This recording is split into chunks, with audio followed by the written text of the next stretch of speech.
becoming a plutocracy.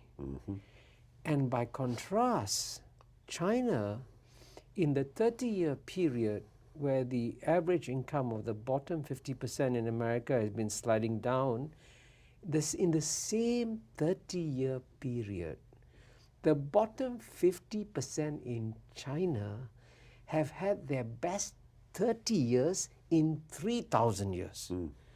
So at a time when the Chinese people are experiencing the most amazing improvements in their standard of living, you must remember also, for most of Chinese history, the bottom 50% struggled to survive.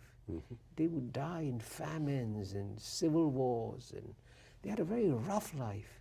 And the last 30 years, they have access to education, housing, healthcare, travel in a way they never ever had before in their lives. So after China has gone through the best 30-year period ever under the Chinese Communist Party, the United States is telling the Chinese people, why don't you get rid of the Chinese Communist Party? And the Chinese people are scratching their head and say, excuse me, I've had the best 30 years. And the Chinese Communist Party is succeeding because while in theory it is still a communist party, it is a communist party that is the exact opposite of the Soviet Communist Party, because the Soviet Communist Party was run by old apparatchiks.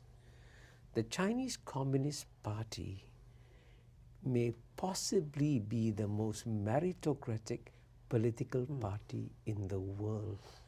And the selection process results in the best minds running China today. You met some of them. You know yes. Wang Qishan. You know how brilliant these people are. Right? So by going into this old ideological reflex and saying, hey, democracies can always overcome communist parties, the United States hasn't done a deeper analysis and realized that this is not a contest between a democracy and a communist party system. It's a contest between a plutocracy and a meritocracy. You talked about it being a party of representation, how that is maintained, whether that is state